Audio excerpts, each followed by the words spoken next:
আমি বেসিক্যালি সবসময় চেষ্টা করেছি তার কাছে পৌঁছানোর, কিন্তু বারে বারেই আমাকে ফিরিয়ে দেওয়া হচ্ছিল যে আইসিইউর ভিতর আসলে কাউকে ঢুকতে দেওয়া হচ্ছে না, কিন্তু আমার মন মানছিল না।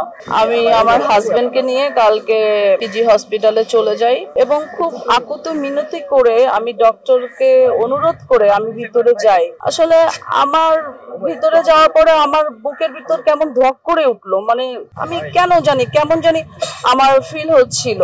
তারপরে তার কেবিনটার সামনে যখন আমি যাই, তাকে যখন আমি ওই মুহূর্তে ওই অবস্থায় দেখি, আমার কাছে মনে হলো কি একটা ডল ঘুমায় আছে। তো এত মায়া, আমি বারবার ডাকছি অঞ্জনা আপু, অঞ্জনা আপু, এই আপু, ডাক শুনছো না?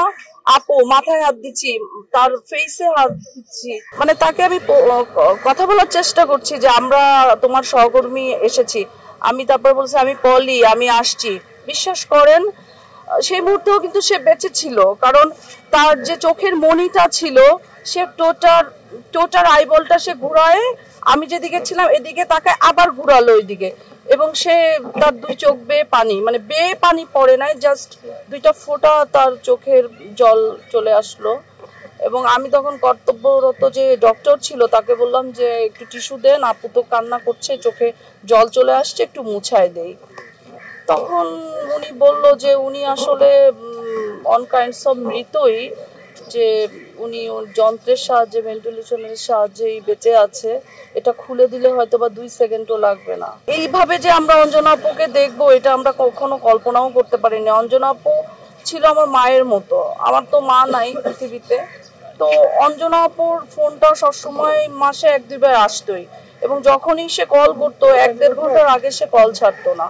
তার অনেক অভিমান ছিল চলচ্চিত্রের, বিশেষ করে 2টা হিরোর প্রতি তার অনেক অভিমান, অনেক অভিশাপও দিয়ে গেছে, আমি নাম বলতে চাই না। তো মানুষ মরে গেলে যে মায়া কান্না তারা করে, আসলে এটা বেঁচে থাকতে কেন তোমরা সেই সহানুভূতিটা দেখাও না? আমার প্রশ্ন হচ্ছে এটা। আমরা চলচ্চিত্রের একটা জিনিস খুব লক্ষ্য করি, যারা সিনিয়র হয়ে যায় তাদের যে আদর আপ্যায়ন খোঁজ নেওয়া, এই জিনিসটা খুব পরিমাণ কমে যায়। দুঃখটা না আসলে আর্টিস্ট নিতে পারে না, তখন আস্তে আস্তে সে একাকিত্বতায় ভুগে, বিষণ্ণতায় চলে যায়। তো অঞ্জনা আপাকে আমরা যারা চলচ্চিত্রে, আমরা যারা কর্মীরা ছিলাম, এই অভাবটা আমরা কখনো বুঝতে দিতাম না। আমরা যে কোনো সময় সে ফোন দিলে কথা বলতাম, আমাদের যে কোনো প্রোগ্রামে তাকে ইনভাইট করতাম।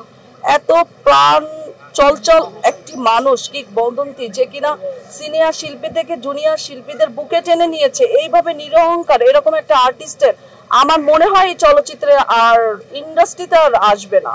আর আমার সৌভাগ্য হয়েছিল তার সাথে অভিনয় করার, জি সরকারের একটা ছবিতে, সে আমার কো আর্টিস্ট ছিল, আমি তার সাথে কাজ করার এক্সপিরিয়েন্স আছে, এবং আমার সাথে অত্যন্ত ভালো সম্পর্ক ছিল।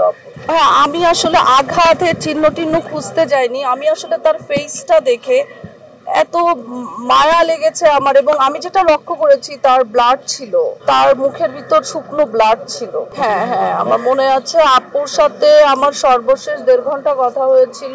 আপু যে বিষয়টা ছিল যে আমাদের যে একজন সিনিয়র শিল্পী আহমেদ শরীফ ভাই, সে একটা স্মরণ সভা করেছিল রিজেন্সি হোটেলে, তো ওখানে আপু ইনভাইটেড ছিল। তো আমি চেয়েছিলাম, আমি সবসময় যেটা করি, কোনো যদি ফিল্মের কোনো প্রোগ্রাম হয়, আমি চেষ্টা করি যে আমার সাথে আরো কোন কোন নায়িকা যাবে। তো আমি আশা করেছিলাম যে আর কেউ না যাক, অঞ্জনা আপু যাবে। তখন অঞ্জনা আপুকে ফোন করার পরে অঞ্জনা আপুর সাথে আমার 1.5 ঘন্টা কথা হয়।